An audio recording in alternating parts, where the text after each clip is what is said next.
طيب انت دلوقتي لما تاخدي وقت علشان تلبسي وتجهزي، لما بتخرجي على ما بتصدقي انك تلاقي مراية علشان تقفي قدامها، بتاخدي وقت طويل جدا انك تحطي ميك اب، بتكرهي البرزنتيشنز اللي بتبقى في الجامعة، بتكرهي البابليك سبيكينج لو اتحطيتي في موقف ان انت لازم يبقى فيه بابليك سبيكينج.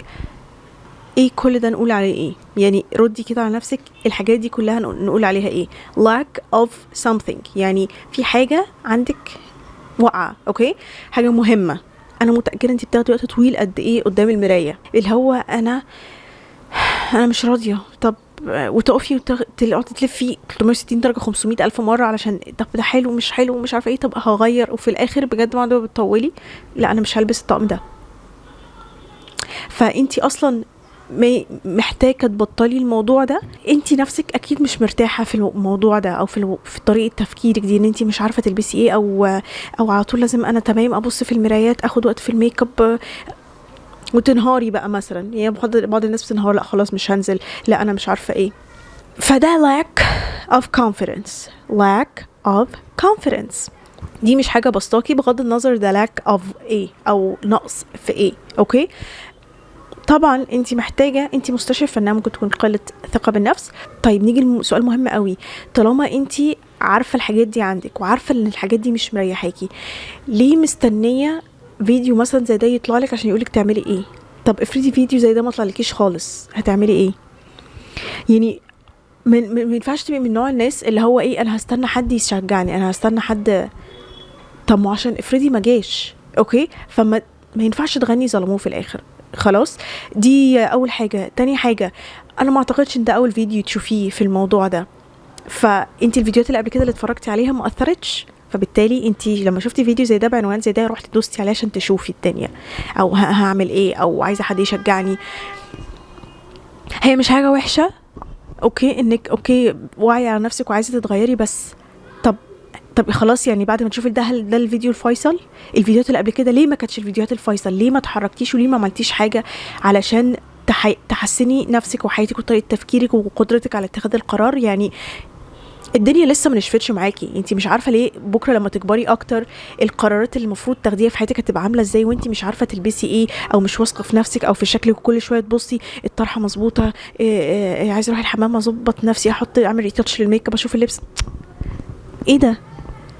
ليه ماشيه شايله هم انا شكلي هيبقى عامل ازاي، او الناس هتفكر فيا ازاي؟ لا، ما ينفعش تكملي في الحياه وانت كده. هتبقي اكيد هتكملي، ولكن قصدي بمعنى مش هتبقي مبسوطه، مش هتبقي مرتاحه، مش هتبقي حابه، هتقارني نفسك كمان بشكل لا تلقائي بالناس، فانت كانك بتعذبي نفسك. كلام يبقى فيه خبط شويه.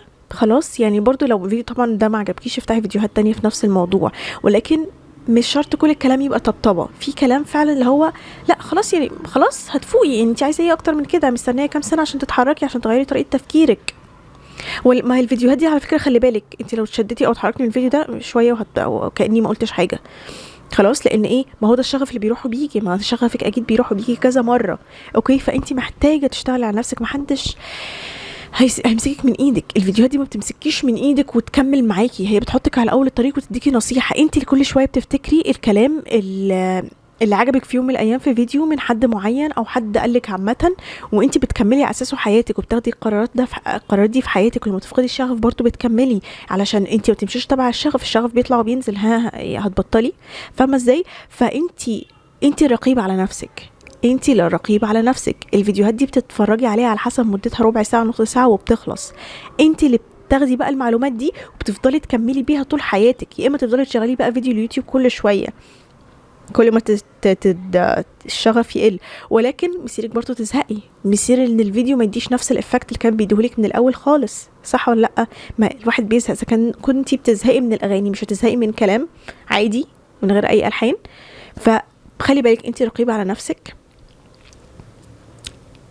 مش بكتر فيديوهات الثقة بالنفس او كتر فيديوهات ايا كانت المشكلة اللي عندك، ولكن انتي هتوظفيها ولا لا؟